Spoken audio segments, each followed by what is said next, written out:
Bagian 30. Kesulitan ekonomi. Apa? Mas dipecat? Tanya Ayuna dengan nada tak percaya saat ku beritahu keputusan Pak Samsul. Aku hanya bisa mengangguk lemah, membuat Ayuna langsung terduduk lemas di atas kursi. Ini uang pesangonnya.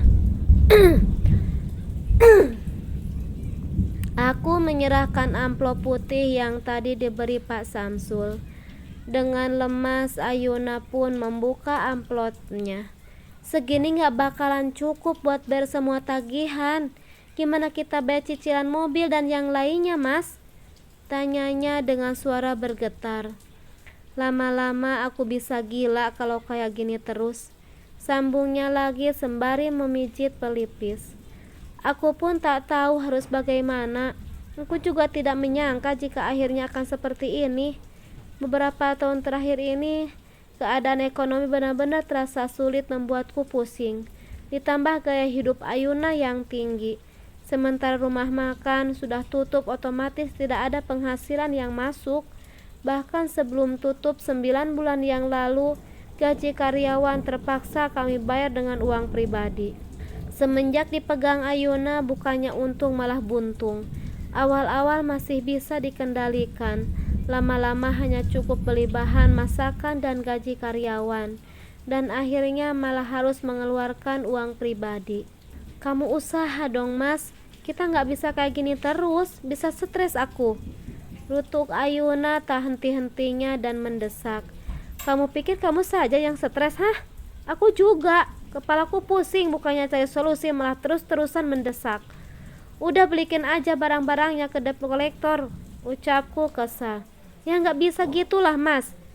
Ya terus gimana? Ya usaha dong, Mas. Masa nanya aku? Kamu sebagai kepala keluarga cari jalan keluarnya. Memangnya kamu mau lihat anak istrimu jadi gembel? Hidup terluntang-lantung di jalanan. Saat tengah berdebat, tiba-tiba bel pintu depan bunyi. Siapa sih bertamu jam segini? Gak ada tahu apa orang lagi pusing. Gerutuku Ayuna sembari beranjak dari tempat duduknya dan melangkah ke pintu depan. Sementara aku hanya bisa mendesah pelan.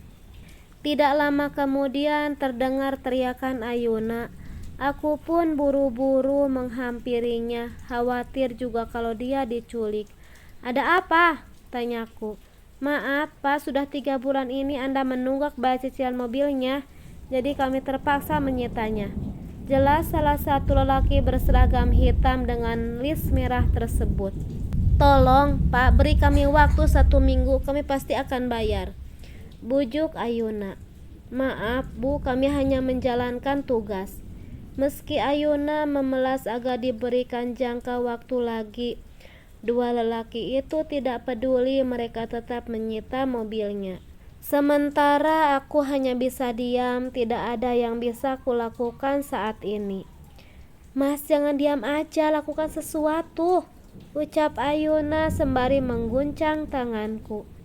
Akan tetapi itulah resiko membeli barang kreditan saat tak bisa membayar cicilannya. Pak, tas Nijam udah sobek, ucap Nijam saat kami bersiap untuk sarapan pagi. Iya, nanti kalau ada uangnya Papa beliin ya. Sekarang Papa lagi gak ada uang lebih, jawabku.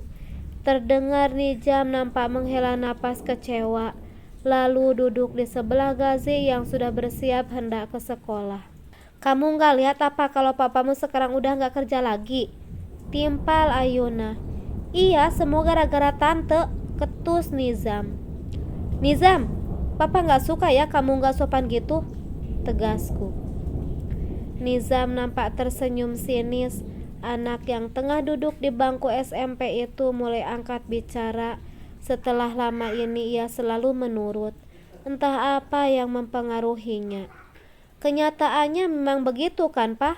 Uangnya habis dipakai tante sama Kayla, ucapnya dengan lantang. Nizam, kamu gak boleh gitu. Kayla ini adikmu juga, ucap Ayuna. Kalau Papa udah bosan, biar aku ikut Mama saja, ucapnya sambil beranjak dari tempat duduknya. "Nizam!"